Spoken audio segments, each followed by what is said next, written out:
देशाच्या राजकारणात जेव्हा दोन मोठे धुरंधर नेते एकमेकांना भेटतात तेव्हा चर्चा फक्त बंद खोलीत झालेल्या संवादाची होत नाही, तर त्या भेटीतून बाहेर येणाऱ्या प्रत्येक फोटोची, प्रत्येक हावभावाची आणि त्यामागील राजकीय समीकरणांची होते.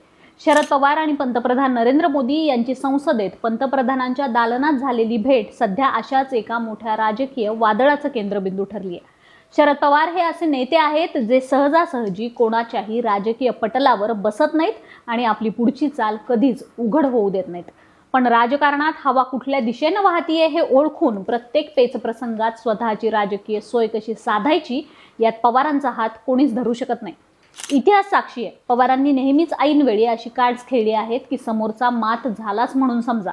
मग अशा वेळी पंतप्रधान मोदींच्या दालनातून या दोन्ही नेत्यांच्या हस्तांदोलनाचे आणि हसून चर्चा करतानाचे फोटो बाहेर येतात तेव्हा तो केवळ एक शिष्टाचार उरत नाही, तर त्यामागे पवारांचा एक मोठा संधी साधू गेम प्लॅन शिजत असतो.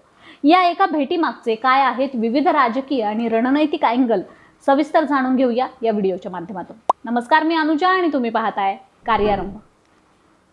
पहिला आणि सर्वात महत्त्वाचा अँगल म्हणजे नॅरेटिव्ह आणि ऑप्टिक्स. राजकारणात काय घडतंय यापेक्षा ते कसं दाखवलं जातंय याला जास्त महत्त्व आहे. पंतप्रधानांच्या दालनातील ते फोटो बाहेर येताच विरोधकांच्या गोटात आणि विशेषतः इंडिया आघाडीत आणि महाविकास आघाडीत संभ्रमाचं वातावरण निर्माण झालं. शरद पवार एका बाजूला जंतर मंतरवर जाऊन CJP आंदोलकांची भेट घेतात, विद्यार्थ्यांच्या पाठीशी उभे राहतात आणि दुसऱ्याच क्षणी थेट मोदींच्या दालनात हसून गप्पा मारताना दिसतात. या फोटोमधून आम्ही आंदोलकांशी आणि विरोधकांशीही संवाद साधत आहोत असा संदेश सत्ताधाऱ्यांकडून दिला गेल्याची दाट शक्यता राजकीय विश्लेषक व्यक्त करतात. दुसरा अँगल असा आहे तो म्हणजे डिलिमिटेशन बिल, म्हणजेच मतदारसंघाच्या पुनर्रचनेचं विधेयक. केंद्र सरकारसाठी हे विधेयक अत्यंत महत्त्वाचं आहे. अशा वेळी विरोधकांमध्ये फूट पाडण्यासाठी किंवा त्यांची आक्रमकता कमी करण्यासाठी ही भेट आणि त्याचे फोटो वापरले गेले असण्याची शक्यता नाकारता येत नाही. राष्ट्रवादी काँग्रेस पक्षानं या विधेयकावर संवादाची तयारी दाखवल्यामुळे NDA सरकारसोबत काही रणनीतिक सहमती घडतीये का अशी चर्चा रंगू लागली आहे. आणि हीच या फोटो बाहेर येण्यामागे एक मोठी ध्येयासक्ती किंवा हाच त्यामागचा मोठा अँगल असू शकतो. तिसरा आणि सर्वात महत्त्वाचा अँगल म्हणजे पवारांचा ऐतिहासिक संधी साधूपणा. शरद पवारांच्या संपूर्ण राजकीय कारकिर्दीकडे पाहिलं तर प्रत्येक राजकीय पेचप्रसंगात स्वतःची आणि पक्षाची सोय पाहणं ही त्यांची जुनीच शैली राहिली आहे.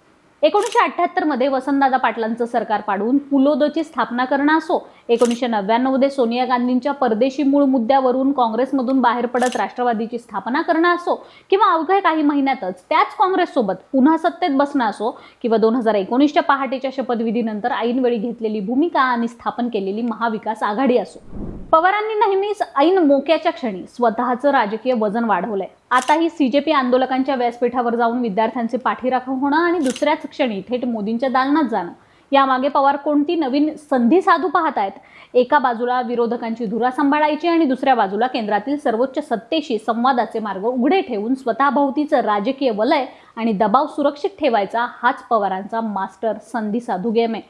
आणि हा सवाल आता प्रत्येकाच्या मनात उपस्थित व्हायला लागलाय.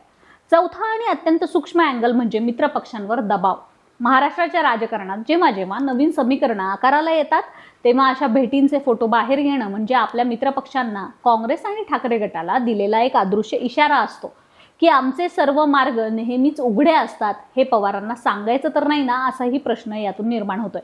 थोडक्यात सांगायचं तर संसदेत मोदींच्या दालनात झालेली ही भेट आणि बाहेर आलेले ते फोटो म्हणजे केवळ दोन नेत्यांचं एकत्र येणं किंवा एक भेट नाहीये, तर तो दोन्ही बाजूंकडून दिलेला एक कॅलिब्रेटेड पॉलिटिकल सिग्नल आहे.